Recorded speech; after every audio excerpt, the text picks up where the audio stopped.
నర్మదను ఇంటి నుండి పంపించాలని ప్రసాదరావుతో కుట్ర చేస్తున్న భాగ్యం చాటుగా విని ప్లాన్ ని తిప్పికొట్టిన సాగర్. అసలు ఇదంతా ఎలా జరిగిందనేది వీడియోని స్కిప్ చేయకుండా చివరి వరకు చూడండి. మీరు పాత ప్రేమను మిస్ అవుతుంటే ఎస్ అని కామెంట్ చేయండి. మొత్తం మీద చూసుకున్నట్లయితే గనక ఇంకా వల్లి కడుపుతో లేదన్న విషయం నర్మద పసిగడుతుంది. నర్మదకి అనుమానం స్టార్ట్ అవుతుంది, కానీ సాక్ష్యాలు లేవు. సాక్ష్యాలు ఉంటేనే గాని బయట పెట్టడానికి అవకాశం లేదని ఇంకా ప్రేమ, నర్మద, ధీరజ్ ముగ్గురు కూడా మాట్లాడుకుంటారు. దానికి అంత టెన్షన్ పడవలసిన అవసరం ఏముంది వదినా? హాస్పిటల్కి వేరే డాక్టర్ దగ్గరికి తీసుకువెళ్తే అక్కడ డాక్టర్తో చెక్ చేపిస్తే అసలు విషయం బయట పడిపోతుంది కదా అంటూ ధీరజ్ సలహా ఇవ్వడంతో అది కిటికీలోంచి అయితే సుక్కు అలాగే వల్లి ఇద్దరు కూడా వింటారు. వినేసరికి ఒక్కసారిగా షాక్ అవుతారు. ఇదేంటి నర్మది ఎలా ఆలోచిస్తుంది? కొంపతీసి ఇప్పుడు హాస్పిటల్కి తీసుకువెళ్తే నేను ప్రెగ్నెంట్ కాదన్న విషయం బయట పడిపోతుంది కదా. అచ్చు బాబో, ఇప్పుడు నేను ఏం చేయాలి? ఇంకా నా కాపురం నిలువునా కూలిపోయినట్టే. ఎందుకు వల్లి, ఎందుకంత కంగారు పడతావు? శకును లాంటి ఐడియాలు ఇచ్చే అత్త ఉంది కదా, ముందు అత్తకి విషయం చెప్దామని ఇంకా గబగబా ఇద్దరు భాగ్యం వాళ్ళ దగ్గరికి వెళ్తారు. వెళ్ళేసరికి భాగ్యం, ఏంటి అమ్మడు ఇలా వచ్చేసావు? ఎండను పడి వచ్చేసావు, అయినా ఉట్టి మనిషి కూడా కాదు, కడుపుతో ఉన్నావు. ఏంటమ్మా కడుపుతో ఉన్నానా నేను అనేసరికి వాళ్ళ దృష్టిలో కడుపుతోనే ఉన్నావు కదే అని చెప్పాను. కానీ అది సరే, కడుపుతో ఉన్నానని వాళ్ళ దృష్టిలో అంటున్నావు. నర్మదికి నా కడుపు మీద పూర్తిగా అనుమానం వచ్చేసింది. ఇప్పుడు ఆ నర్మద, ప్రేమ కలిసి నన్ను హాస్పిటల్కి తీసుకువెళ్ళి టెస్ట్ చేయిస్తారట. అప్పుడు అడ్డంగా దొరికిపోతాము అనగానే ఎప్పుడన్నావు తీసుకెళ్లేది అనేసరికి రేపు తీసుకువెళ్తాము అని వాళ్ళు మాట్లాడుకుంటే విన్నాను అనగానే ఈరోజు సాయంత్రమే నర్మదని ఇంట్లోంచి బయటకు గెంటేస్తాను, ఓకేనా అని చెప్పనేసరికి ఏం మాట్లాడుతున్నావు భాగ్యం? ఇంట్లోంచి నర్మది ఎలా బయటికి గెంటేస్తావు అనగానే నువ్వు చూస్తూ ఉండయ్యా. చూడమ్మడు, నువ్వేం టెన్షన్ పడకు, ఇంటికి హ్యాపీగా వెళ్ళు. రేపు సాయంత్రం వరకు నర్మద ఆ ఇంట్లో ఉండదు. నర్మది ఎప్పుడైతే ఇంటి నుంచి అడుగు బయట పెడుతుందో అప్పుడే ఖచ్చితంగా ఇంకా నీ గురించి ఆలోచించడం మానేస్తుంది అనేసరికి అదెలా చేస్తావమ్మోయ్ అని చెప్పాను. కానీ నేను చేస్తాను కదా, ఈ అమ్మను నమ్ముకో, నీ కడుపు విషయం బయట పడదు, నర్మదను బయటకు గెంటేయడం ఖాయం అంటూ మాట్లాడడంతో ఒక్కసారిగా షాక్ అయిపోతుంది. ఇంకా వీళ్ళంతా కూడా సరే ఏదో ఒకటి చెయ్యని ఇంకా వీళ్ళింటికి వచ్చేస్తారు. ఇంక ఈలోపు ధీరజ్ కారు కాస్త వస్తుంది. కారు వచ్చేసరికి కారులో ఇంకా నన్నే తీసుకువెళ్తాడు అని ప్రేమ సంబరపడుతూ ఉండగానే ఈలోపు అమ్మా నాన్న మీరు ముందు కారు ఎక్కండి అనేసరికి వాళ్ళిద్దరూ ఎక్కుతారు. వాళ్ళిద్దరూ ఎక్కడంతో ప్రేమ అలా ఉండిపోతుంది. ఏంటి ప్రేమ ఫీల్ అవుతున్నావా అనగాని ఎందుకు ఫీల్ అవుతానక్క, నిజంగా ధీరజ్ నాకు ప్రిఫరెన్స్ ఇచ్చుంటే నన్ను ఏదో ప్రేమగా చూస్తున్నాడని అనుకునేదాన్ని. కానీ తల్లిదండ్రులకు ప్రిఫరెన్స్ ఇచ్చారు అంటే ధీరజ్కి తల్లిదండ్రులు అంటే చాలా ఇష్టం. తల్లిదండ్రులను ప్రేమించేవాడు భార్యను కూడా ప్రేమిస్తాడు. దాంట్లో నేను చాలా అదృష్టవంతురాలని అనగానే నీలా ప్రతి ఒక్కరూ అర్థం చేసుకుంటే అసలు భార్యాభర్తల మధ్య ఏ గొడవలు రావు అంటూ ఇంకా ఇద్దరు కూడా మాట్లాడుకుంటారు. ఇంకా తిరిగి వచ్చిన తర్వాత ఇద్దరిద్దరిని మొత్తం తిప్పుతూ ఉంటాడు. ముందు మాత్రం ప్రేమను కూర్చోబెట్టుకుని అలా తిప్పుతూ ఉండేసరికి సర్లే ఇంక ఈ రోజుకి చాలు అని, వదిన రేపు మధ్యాహ్నం నుంచి హాస్పిటల్కి వెళ్ళాలి కదా, ఈ కారులోనే వల్లి వదిని తీసుకుని వెళ్దాము అనగాని అలాగే ధీరజ్ అని చెప్పి ఇంకా వీళ్ళ ముగ్గురు మాట్లాడుకోవడం కాస్త వింటుంది. విన్న తర్వాత అమ్మోయ్ మళ్ళీ ప్లాన్ చేసుకుంటున్నారు అమ్మోయ్, రేపు సాయంత్రం తీసుకువెళ్తారంట ధీరజ్ కారులో అనేసరికి అప్పటి వరకు ప్రేమ నర్మద అక్కడ ఉండాలి కదా, నర్మద అక్కడ ఉండకుండా నేను చేస్తాను కదా, నువ్వేం టెన్షన్ పడకమ్మడు అంటూ మాట్లాడడంతో ఏం చేస్తావో ఏంటో నాకేమీ అర్థం కావట్లేదని ఇంకా భయపడుతూ ఉంటుంది. ఇంకా ఇంటికి వచ్చేస్తారు. టిఫిన్లు అమ్ముడు అయిపోవడంతో భాగ్యం, ఆనందరావు ఇద్దరు ఇంటికి వచ్చేస్తారు. ఆయన గారండి మీరు ఇంటి దగ్గర ఉండండి, నాకు చిన్న పనుంది అనేసరికి ఎక్కడికి భాగ్యం అనగానే పనుంది అని చెప్పాను కదా, పనుంది అని చెప్పి ఇంకా అక్కడి నుంచి కాస్త ఆనందరావు దగ్గరికి వస్తుంది భాగ్యం ఆనందరావు దగ్గరికి రావడంతో ఎవరు మీరు అని చెప్పాను. కానీ నేనెవరో మీకు తెలీదా? వల్లి వాళ్ళ అమ్మని అనగానే చూశాను మీరేనా వల్లి వాళ్ళ అమ్మ, రండి కూర్చోండి అనేసరికి కూర్చుంటాను, కానీ మీకు నాకు కొన్ని అవినాభావ సంబంధాలు ఉన్నాయి. అంటే మీకు మీ కూతురు ఆ ఇంట్లో ఉండడం ఇష్టం లేదు, నాకు మీ కూతురు ఆ ఇంట్లో ఉంటుంటే కుదరడం లేదు అనేసరికి, అదేంటి నా కూతురు ఆ ఇంట్లో ఉంటే ఎందుకు కుదరడం లేదు? ఎందుకంటే నా కూతురు ఆ ఇంటికి మహారాణి కావాలి, నా కూతురు ఆ ఇంటికి ఏకైక కోడలు అయి ఉండాలి. అందుకోసమనే మీ కూతురు మీ ఇంటికి ఆ ఇంటి నుంచి బయటికి రావడానికి మీరు సాగర్ని ఉపయోగించుకోండి. సాగర్ని రెచ్చగొడితే ఖచ్చితంగా నర్మద బయటికి వచ్చేస్తుంది అనగాని ఆ ప్రయత్నంలోనే ఉన్నాను, కానీ అది జరగడం లేదు అనగానే మీరు కొంచెం గట్టిగా కష్టపడితే సాగర్ని రెచ్చగొడితే ఖచ్చితంగా సాగరు నర్మదను తీసుకుని బయటికి వస్తాడు. మీరు అనుకున్నట్టు మీ అల్లుణ్ణి మీరు ఇల్లరికం తీసుకురావచ్చు, నేను అనుకున్నట్టుగా నా కూతుర్ని అక్కడ మహారాణిని చెయ్యొచ్చు అంటూ మాట్లాడేసరికి మనిద్దరం చేతులు కలిపితే ఏదైనా సాధించగలుగుతాము. సాగర్ని అసలు ఎలా రెచ్చగొట్టాలి, ఏం చెయ్యాలి అంటూ ఇద్దరూ మాట్లాడుకుంటారు. అప్పుడే సాగరు ఆఫీస్కి వెళ్ళాడు కదా, వెళ్తే మధ్యాహ్నం నుంచి కొంచెం హెడేక్గా అనిపించి మావయ్య ఆల్రెడీ ఇంటి దగ్గరే ఉంటారు కదా, మావయ్య దగ్గరికి వెళ్ళి కొంతసేపు కూర్చుందాము అన్న ఉద్దేశంతో సాగర్ కాస్త ఆఫీస్ నుంచి బయలుదేరి వస్తాడు. బయలుదేరి వచ్చేసరికి అప్పటికే భాగ్యం వీళ్ళ ఇంటి దగ్గర ఉంది కదా, ఇంటి దగ్గర ఉండడంతో ఇంకా వీళ్ళిద్దరూ లోపల కూర్చుని మాట్లాడుకుంటూ ఉంటారు. మరి ఇప్పుడు సాగర్ని ఎలా రెచ్చగొడుతున్నారు? ఆల్రెడీ రెచ్చగొట్టాను, వాళ్ళ తమ్ముడు కావాలని సాగర్ని కించపరుస్తున్నాడని, సాగర్ని ఇంటి నుంచి పంపించేయడం కోసం ఇలా ప్లాన్ చేస్తున్నాడని, సాగర్ని కొట్టినా కొడతాడని ఇప్పటికే రెచ్చగొట్టాను సాగర్ని. సాగర్ మరి ఏం చేద్దామనుకుంటున్నాడో? సాగర్ ఆ ఇంటి నుంచి బయటికి వచ్చేయాలి, నా కూతురు నా ఇంటికి రావాలి, అదే నేను కోరుకునేది.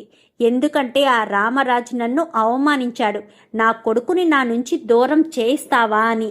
అందుకే ఖచ్చితంగా దూరం చేసి తీరతాను.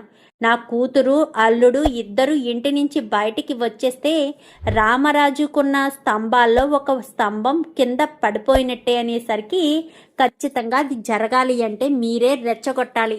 సాగర్ని రెచ్చగొడితే నా కూతురు కూడా అక్కడ సంతోషంగా ఉంటుంది. నర్మద అక్కడ ఉన్నంతకాలం నా కూతురు అక్కడ సంతోషంగా ఉండలేదు. నర్మద ఏదొకటి చూసి నా కూతుర్ని ప్రతి క్షణం ఏదొకటి అంటూ ఉంటుంది, రామరాజు ముందు ఇరికించడానికి ప్రయత్నాలు చేస్తూ ఉంటుంది అంటూ మాట్లాడేసరికి, ఏంటి వల్లి వదిన ఆ ఇంట్లో ఉండడం కోసం నన్ను నా భార్యని ఇంట్లోంచి బయటికి పంపించేయడం కోసం వీళ్ళిద్దరూ చేతులు కలిపారా? అందుకే నా తమ్ముడి మీద నాకు లేనిపోనివన్నీ చెప్పారా అంటూ ఇంకా ఆలోచనలో పడతాడు. మరి ధీరజ్ గురించి చెప్తే సాగర్ నమ్మాడా? చెప్పే విధంగా అయితే చెప్పాను, సాగర్ ఖచ్చితంగా నమ్ముతాడు, నమ్మి తీరతాడు. ఎందుకంటే వాళ్ళ తమ్ముడు 5 లక్షలు తీసుకొచ్చి ఇచ్చేయమన్నాడు. నిజానికి ధీరజ్ చెప్పింది ఏ ఉద్దేశంతో? సాగర్ అక్కడి నుంచి బయటికి రాడు అనే ఉద్దేశంతోని. కానీ సాగర్ని మాత్రం రెచ్చగొట్టింది వేరేలా. మీ తమ్ముడు కావాలనే నిన్ను తక్కువ చేయడానికి, నువ్వు గవర్నమెంట్ ఉద్యోగం సంపాదించావని ఈర్ష్య పడుతున్నాడు అంటూ రెచ్చగొట్టాను. ఖచ్చితంగా సాగర్ ఈ రోజో రేపో ఖచ్చితంగా నర్మదను తీసుకుని బయటికి వచ్చేయడం ఖాయం అంటూ మాట్లాడేసరికి, వచ్చేయాలి, ఈరోజే వచ్చేయాలి, ఈరోజు వస్తేనే బాగుంటుంది అంటూ ఇంకా వీళ్ళిద్దరూ మాట్లాడుకుంటారు. నేను మా నాన్న నుంచి దూరం వచ్చేయాలా, మా నాన్నని నేను దూరం చేసుకోవాలా అని సాగర్ ఆలోచనలో పడతాడు. ఆ రామరాజు కొడుకుల మీద అమితమైన ప్రేమ పెంచుకున్నాడు, కావాలనే సాగర్ని రెచ్చగొడుతూ వచ్చాను. ఇప్పటి వరకు ఆ రామరాజు నుంచి శాశ్వతంగా దూరం చెయ్యాలనేదే నా ప్లాను. ఖచ్చితంగా ప్లాన్ వర్కౌట్ చేస్తాను. ఈ రామరాజు ముందు మిగిలిన వాళ్ళు దిగదుడుపు అని అనుకుంటున్నాడు, కానీ రామరాజు దగ్గర అందరూ కూడా దిగదుడుపని అర్థం కావట్లేదు. రామరాజు కుటుంబాన్ని చిన్నాభిన్నం చేసేంత వరకు నేను ప్రశాంతంగా ఉండను, ఖచ్చితంగా చిన్నాభిన్నం చేసేస్తాను అంటూ మాట్లాడేసరికి ఇంక ఈ మాటలన్నీ కూడా వీళ్ళిద్దరి మాటలు కూడా సాగర్ వింటాడు. విన్న తర్వాత ఎంత పెద్ద తప్పు చేశాను, మా నాన్నని మా తమ్ముణ్ణి కూడా నేను ఎంతగానో నిందించాను. వీళ్ళిద్దరి స్వార్థం కోసం నన్ను నా కుటుంబం నుంచి దూరం చేయాలనుకుంటారా? వీళ్ళకి మాత్రం సరైన సమాధానం చెప్పాలి అన్న ఉద్దేశంతో ఇంకా వీడు ఫోన్ చేస్తాడు, సాగర్ కావాలని ఫోన్ చేస్తాడు. ఫోన్ చేసేసరికి ఎక్కడున్నా వలుడు అనగానే వస్తున్నాను మామ ఇంటి దగ్గరికి అనేసరికి సాగర్ వస్తున్నాడు అంటూ చెప్తాడు. ఇంక ఇది పక్కకు వెళ్ళిపోతుంది. వెళ్ళిపోవడంతో సాగర్ వస్తాడు. ఏం చేస్తున్నారు మామయ్య గారు అనగానే ఏముందల్లుడు ఖాళీయే, చెప్పు ఏంటి ఆఫీస్ లేదా ఏంటి అనగానే ఉంది మామయ్య, ఎందుకో మనసు బాగోలేదు అందుకోసమనే వచ్చాను అంటూ మాట్లాడడంతో అవునా నిజంగానా అని చెప్పనేసరికి అవును మామయ్య అందుకోసమనే వచ్చాను. ఏంటి బిజీగా ఉన్నారా అనేసరికి లేదు. ఇంతకీ సాగర్ ధీరజ్తో మాట్లాడేవా? తెలిసిందా నీ తమ్ముడు కుట్ర గురించి, నీ తమ్ముడు ఆలోచన గురించి నీకు అర్థమైందా? నీ తమ్ముడు ఏం ఆలోచిస్తున్నాడో ఏం చేయాలనుకుంటున్నాడో నీకేమైనా తెలిసిందా అనగానే తెలిసింది మామయ్య, నా తమ్ముడు నన్ను మోసం చేయాలని చూశాడు. నా తమ్ముడు నేను ఆ ఉద్దేశంతో అనలేదన్నయ్య, నువ్వు అంతా కలిసే ఉండాలి అంటూ చెప్పుకొచ్చాడు. కానీ నిజానికి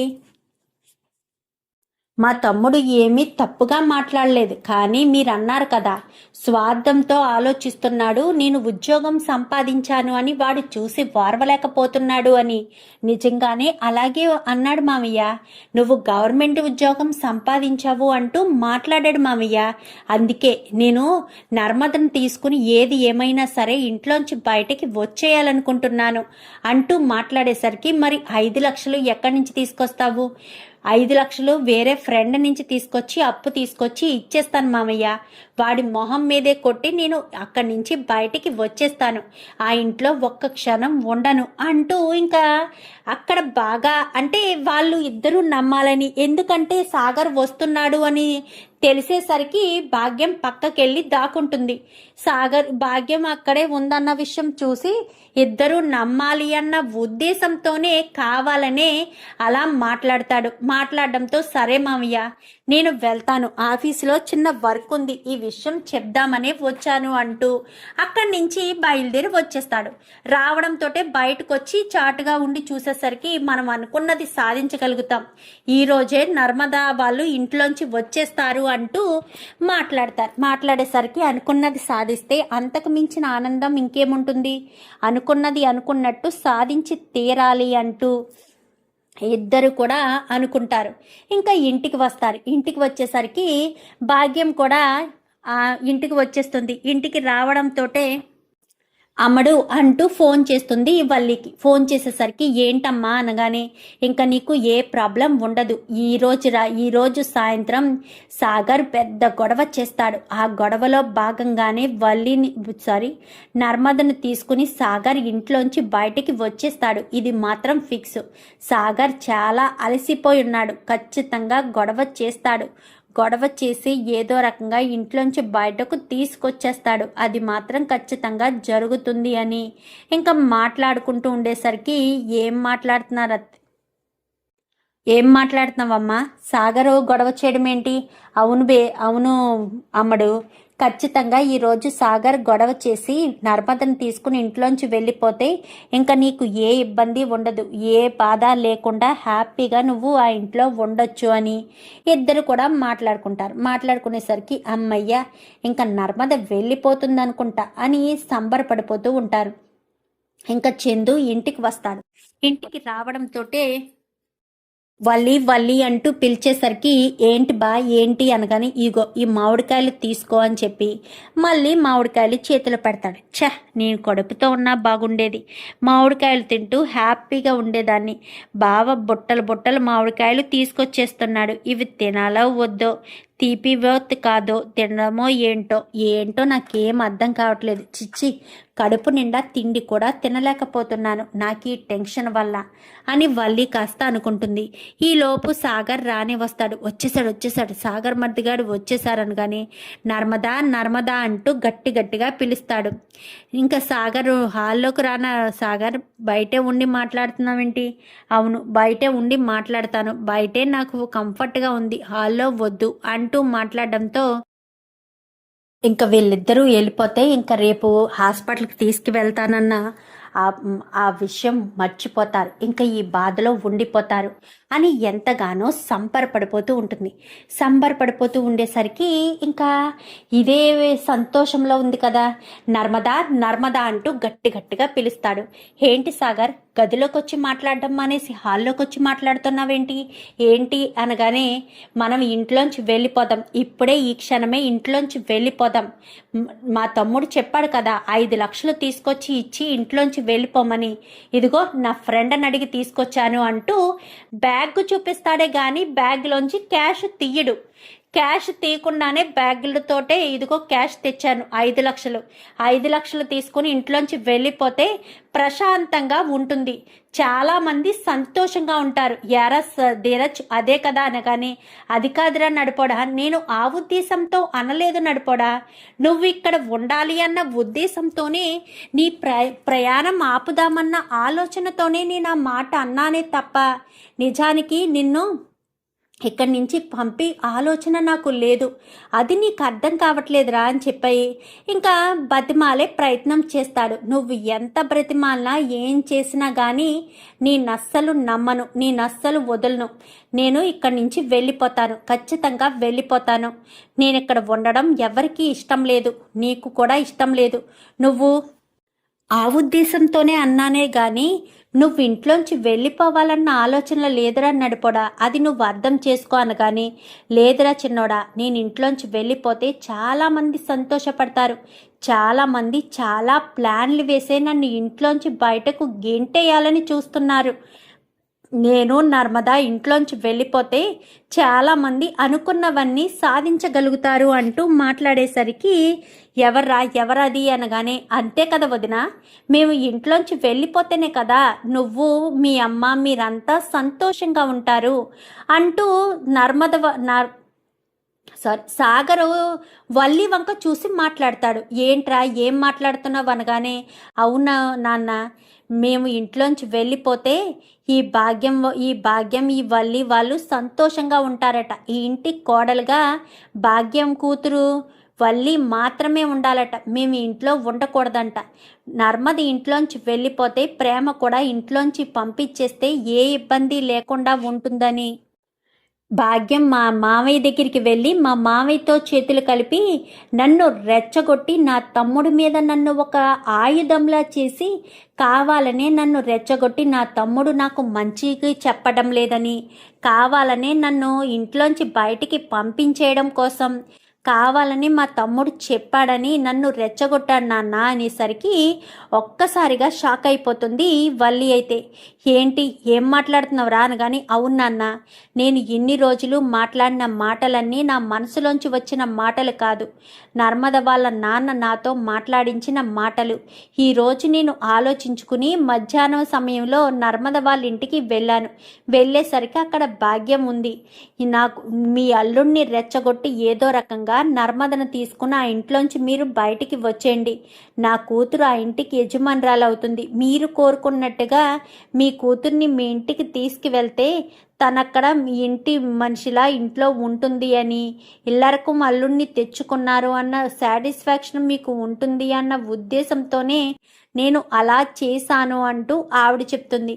ఇంకా భాగ్యం ఇదంతా చేసింది అన్న విషయం చందు ఆల్రెడీ సాగర్ ఆల్రెడీ చెప్పాడు కదా, చెప్పేసేసరికి ఇదంతా చూసి, ఏంటిదంతా అసలు ఏమనుకుంటున్నారు, నా కుటుంబాన్ని చిన్న భిన్నం చేయడానికి మీకేం సంబంధం ఉంది వల్లి, అసలు మీ అమ్మ అలా ఎందుకు ఆలోచిస్తుంది, నువ్వు ఒక్కదానివే ఇంటి కోడలుగా ఉండాలని ఎందుకు అనుకుంటున్నావు, నీతో పాటు మరొక 2 తోటి కోడళ్ళు ఉన్నారన్న విషయం మర్చిపోయావా, వాళ్ళందరూ నీతోటి కోడళ్లే కదా, మరి నువ్వు అలా ఎలా మర్చిపోతావు, ఏ రకంగా మర్చిపోతావు అంటూ మాట్లాడడంతో, అచ్చు బాబోయ్ అది కాదు మామయ్య గారండి అనగానే, ఇప్పుడు నాకు అర్థమవుతుంది మామయ్య, మమ్మల్ని ఎందుకు ఇంట్లోంచి పంపించేయాలని ఆ భాగ్యం కుట్ర చేస్తుందో ఇప్పుడు అర్థమవుతుంది. వల్లి యొక్క కడుపుతో ఉంది లేదా అనేది మాకు అనుమానంగా ఉంది, వల్లి యొక్కకు ఎలాంటి ప్రెగ్నెన్సీ లేదని నాకు పూర్తి నమ్మకం ఉంది అని చెప్పనేసరికి,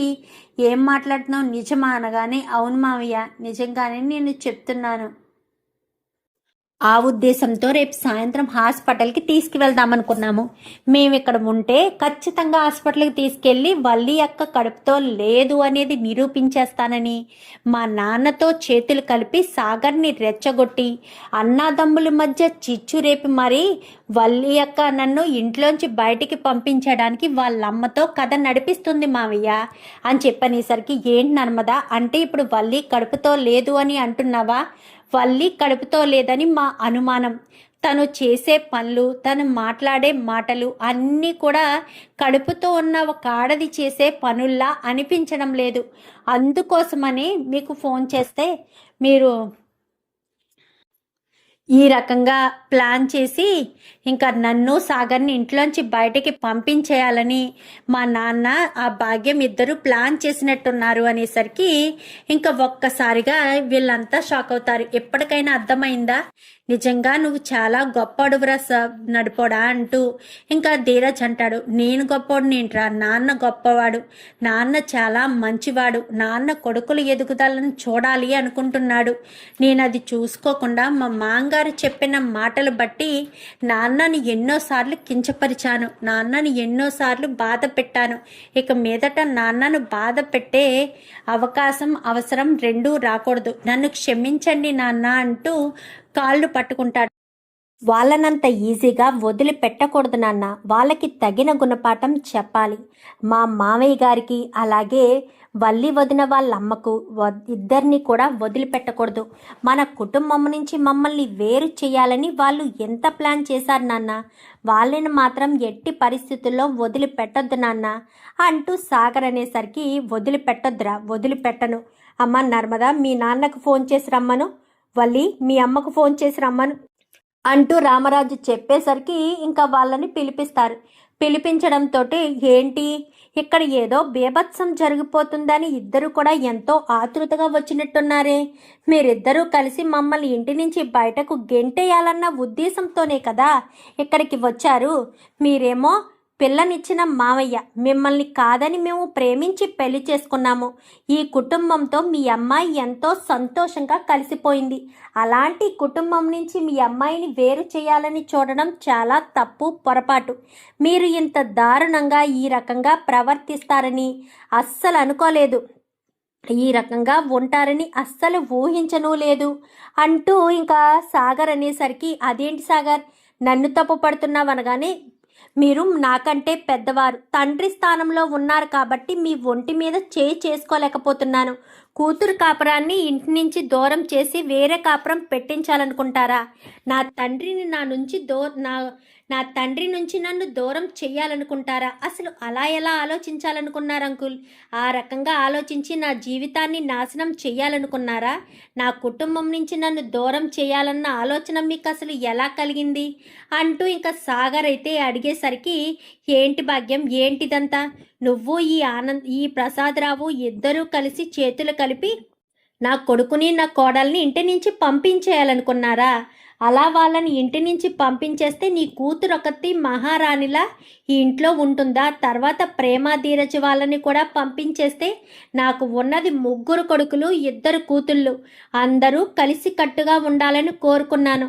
స్వార్థంతో నీలా కూడి ఇంట్లో నా కుటుంబంలో అడుగుపెట్టి చిచ్చు రేపుతుందని కలలో కూడా అనుకోలేదు. చిచ్చి, మీలాంటి వాళ్ళు నా కుటుంబంలోకి వచ్చినందుకు ఎంతగానో బాధపడుతున్నాను అంటూ రామరాజు మాట్లాడతాడు.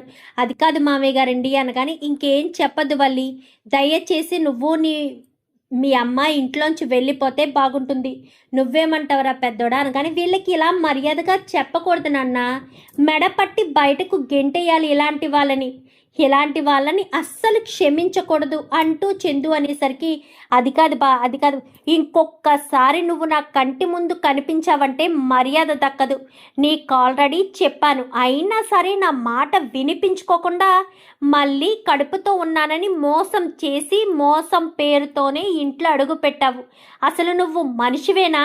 ఇన్ని మోసాలు, ఇన్ని అబద్ధాలు, ఇన్ని కుట్రలు చేయడానికి నీకు అసలు మనసు అనేది ఎలా వచ్చిందో నాకు అర్థం కావట్లేదంటూ చాలా గట్టిగానే చందు అంటాడు. ఇంకా మొత్తానికైతే సాగర్ నర్మదా ఇంట్లోంచి వెళ్ళిపోతానని ప్లాన్ చేస్తారు, కానీ వాళ్ళు మాత్రం ఎక్కడికి వెళ్ళరు. హ్యాపీగా అందరూ కలిసికట్టుగా ఉంటారు. చూద్దాం మరి రాబోయే ఎపిసోడ్స్లో ఇలాగే జరగాలని మీరు కూడా కోరుకుంటే వీడియో నచ్చితే లైక్ చేసి ఛానల్ని సబ్స్క్రైబ్ చేసుకోండి. Thank you for watching.